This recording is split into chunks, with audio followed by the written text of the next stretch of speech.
Hello दोस्तों, कैसे हैं आप सभी। एक बार फिर से मैं विकास मौर्य आप सभी का स्वागत करता हूं मेरे चैनल बेसिक इंग्लिश कोचिंग में।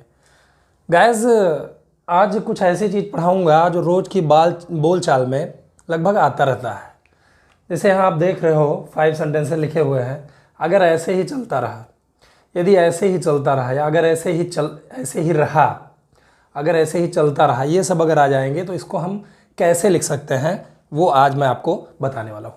लेकिन वीडियो की शुरू करने से पहले अगर मैं कहना चाहता हूँ कि अगर आपने मेरे चैनल को सब्सक्राइब नहीं किया है तो प्लीज़ चैनल को सब्सक्राइब कर लीजिए। वीडियो अगर पसंद आता है तो एक लाइक ज़रूर करिएगा। अगर कोई डाउट रह जाता है तो उसको आप कमेंट सेक्शन में लिख सकते हैं, ठीक है। और बेल आइकन को भी प्रेस कर दीजिएगा, आल पर टिक कर दीजिएगा। तो चलिए चलते हैं, बिना समय खोए हुए वीडियो को शुरू करते हैं। जैसा कि आप देख रहे हो, इसमें ये लिखा है शुरुआत में, अगर ऐसे ही चलता रहा, या फिर इस तरह हो सकता है अगर ऐसे ही रहा, ठीक। तो इसके लिए हमने सिंपली क्या करना होता है, अगर की अंग्रेजी तो आप सब जानते हो कंडीशनल सेंटेंस में, तो इफ़ लिख देंगे, इफ़। अब ऐसे ही चलता रहा यानी दिस गोज ऑन, ये हमने लिख देना है, इफ़ दिस गोज ऑन, अगर ऐसे ही चलता रहा, ठीक है। अब ऐसा बना क्यों? क्योंकि इफ़ के बाद हमेशा प्रेजेंट परफेक्ट टेंस बनता है, और चलना यानी जारी रहने के लिए गो ऑन लिखते हैं। और ऐसा कि अंग्रेजी हमने दिस का यूज कर दिया और इफ़ के बाद प्रेजेंट परफेक्ट बन जाएगा। तो ये सेंटेंस आपका बना, अगर ऐसे ही चलता रहा, इफ़ दिस गोज ऑन, तो हमने इसका प्रयोग कर देना है ये आगे, इफ़ दिस गोज ऑन, अगर ऐसे ही चलता रहा। तो की अंग्रेजी हमने कुछ नहीं लिखनी होती है, बस कॉमा लगा देना होता है, क्योंकि इफ़ के साथ तो की अंग्रेजी लगभग नहीं होती है, वो लिखते नहीं हैं। फिर ये जो भी सेंटेंस हो बना दो, कोई भी तुम्हारे साथ काम करना पसंद नहीं करेगा। कौन पसंद नहीं करेगा? कोई भी, ये सब्जेक्ट है। और इसके साथ नहीं भी साथ में लिखेंगे, क्योंकि कोई नहीं की अंग्रेजी नो वन होता है या नोबडी होता है। तो हमने पहले सब्जेक्ट लिख देना है, यानी nobody. If this goes on, nobody यानी कोई भी नहीं। अब पसंद करेगा, ये फ्यूचर इंडेफिनिट टेंस है, वुड या विल का प्रयोग कर देंगे, नोबडी विल। और पसंद करना की अंग्रेजी लाइक। अब क्या पसंद करेंगे? काम करना, ये इन्फिनेटिव है, जिस क्रिया के अंत में नानी ने रहता है उसमें टू लगा देते हैं आगे, नोबडी विल लाइक टू। और काम करना की अंग्रेजी हो जाएगा वर्क। अब तुम्हारे साथ ये प्रीपोजिशन है, साथ की अंग्रेजी हमने विथ लिख दिया, विथ यू। तो गाइस, आपको टेंस वगैरह आना चाहिए, जो भी सेंटेंस है उसके अनुसार वो आना चाहिए, तो उसके बाद आपका ये बन जाएगा। तो ये सेंटेंस बना है, अगर ऐसे ही चलता रहा तो कोई भी तुम्हारे साथ काम करना पसंद नहीं करेगा। If this goes on, nobody will like to work with you, इस तरह बनाएंगे। यदि ऐसे ही चलता रहा, अगर और यदि एक ही है लगभग, इसके साथ हमने क्या करना है, इफ़ लगा देना है। इफ़ ऐसे ही चलता रहा तो इसको हमने क्या करना है, दिस गोज ऑन। तो ये बन गया, इफ़ दिस गोज ऑन, अगर ऐसे ही चलता रहा तो हम नौकरी छोड़ देंगे। कौन नौकरी छोड़ देगा? हम। तो की अंग्रेजी हमने कुछ लिखना नहीं है, वी। अब नौकरी छोड़ना, तो ये वी के साथ हमेशा सेल लगता है फ्यूचर टेंस में, लेकिन अगर अधिक डिटर्मिनेशन के साथ कुछ कहा जा रहा है तो विल भी लग सकता है। ज़्यादा दृढ़ता के साथ अगर कुछ कहा जा रहा है तो विल भी लग सकता है। If this goes on, we will, छोड़ देंगे यानी छोड़ना की अंग्रेजी लीव। क्या छोड़ देंगे? नौकरी यानी द जॉब। क्या का प्रश्न करने पर आपको ऑब्जेक्ट प्राप्त हो जाएगा, ठीक है।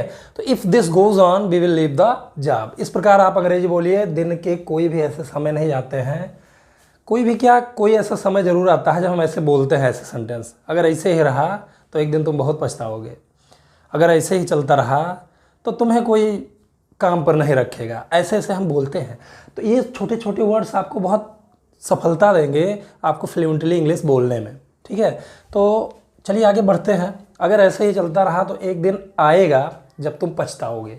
पहले तो हमने इसको बना देना है, अगर ऐसे ही चलता रहा, if this goes on. If this goes on, अगर ऐसे ही चलता रहा, तो की अंग्रेजी सिंपली नहीं लिखेंगे, देन नहीं लिखेंगे यहाँ पे। अब ये देखिए, इसमें दो सेंटेंसेस हैं, दो क्लासेस हैं। पहले इसको बनाएंगे, एक दिन आएगा, जबकि अंग्रेजी वैन होता है, तुम पछताओगे, फ्यूचर इंडेफिनिट टेंस में, दोनों फ्यूचर है। तो एक दिन आएगा, क्या आएगा? एक दिन, वही सब्जेक्ट है, उसको हमने लिख देना है, वन डे विल कम, एक दिन आएगा, वन डे विल कम यानी एक दिन आएगा। जबकि अंग्रेजी हमने क्या करना है, बीच में वैन लिख देना है, ये एक कंजंक्शन है, ठीक है, व्हेन। अब तुम पछताओगे, ये भी फ्यूचर इंडेफिनिट टेंस है। कौन पछताओगे? तुम। पहले हमने सब्जेक्ट लिख देना है यू विल, और ये भी फ्यूचर है तो विल लगा देंगे। पछताना की अंग्रेजी होता है रिग्रेट, तो वो हम लिख देंगे रिग्रेट, ये बन गया। या फिर पछताना की अंग्रेजी रिपेंट भी होती है। जितना आप वर्ड मीनिंग याद करो उतना ही आपके लिए अच्छा है, आपकी इंग्लिश स्पीकिंग के लिए अच्छा होगा।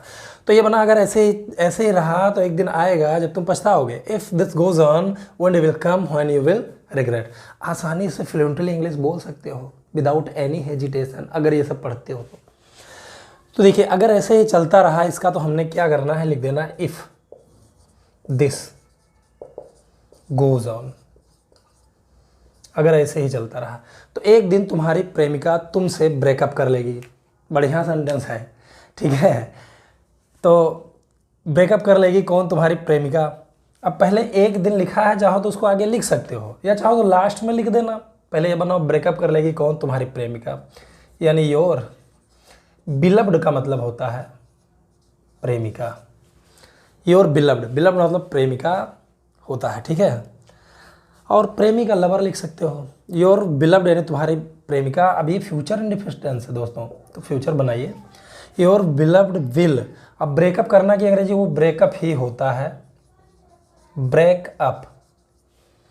Your beloved will breakup. अब तुमसे, ब्रेकअप के साथ विथ जरूर लगता है, ये एक फ्रेजल वर्ब है। Your beloved will break up with you, ये लिख दिए। अभी एक चीज़ बचा है, एक दिन। एक दिन चाहो तो आगे ही लिख सकते थे, या चाहो तो लास्ट में लिख दो वन डे। बोलना है भैया, समझ में आना चाहिए सामने वाले को कि अंग्रेजी में आप क्या कह रहे हैं। तो ये बना, if this goes on your beloved will breakup with you one day. अगर ऐसे ही करते रहे ना तो एक दिन छोड़ के चली जाएगी। तो ऐसा ना करिए, ये ध्यान रखिए। अगर ऐसे ही चलता रहा तो, अगर ऐसे ही चलता रहा, इसको हमने इफ़ दिस गोज ऑन, उम्मीद है कि आप समझ ही गए होंगे ये क्या है। If this goes on. बात करें कि कैसे बना, तो इफ़ के बाद हमेशा जो है प्रेजेंट इंडेफिनिट टेंस बनता है। इफ़ दिस गोज ऑन, अगर वाक्य प्रेजेंट या फ्यूचर में है तो इफ़ के बाद हमेशा प्रेजेंट इंडेफिनिट टेंस बनता है। तो ऐसे ही चलता रहा तो दिस गोज ऑन। कोई चीज़ चलने के लिए गोज ऑन मैंने बताया है आपको। तो ये चीज़ आपने लिख दिया तो आपको सिंपली कामा का यूज़ करना है, तो कि अंग्रेजी नहीं लिखनी है। मैं तुम्हारे साथ नहीं आऊँगा, कौन नहीं आएगा? मैं आई। अब आई के साथ सेल लगता है, लेकिन अगर बहुत डिटर्मिनेशन की बात होती है तो विल लग जाता है, आई विल। अब इसके साथ नॉट लिख दो। या गाइस अंग्रेजी और अच्छी बनाना है तो हमेशा चीज़ों को शॉर्टकट में लिखो। आजकल शॉर्टकट का ज़माना है, गॉट को गाटा हो गया है, वान को वाना हो गया है, तो शॉर्टकट का ज़माना है, ठीक है। तो यहाँ पे विल नॉट का जो शॉर्ट फॉर्म होता है वोंट होता है। If this goes on I will not. अब आऊँगा, आना कह रही है, उसे सिंपली कंपनी कम होता है, लेकिन ए कंपनी भी आप लिख सकते हो, या सिंपली कम भी लिख दो तो कोई दिक्कत नहीं है। आई विल नॉट कम, अब तुम्हारे साथ, विथ यू, विद यू। यहाँ पे कंपनी भी लिखा जा सकता था, वो भी अच्छा है। आई विल नॉट कंपनी, मैं तुम्हारे साथ नहीं होऊंगा।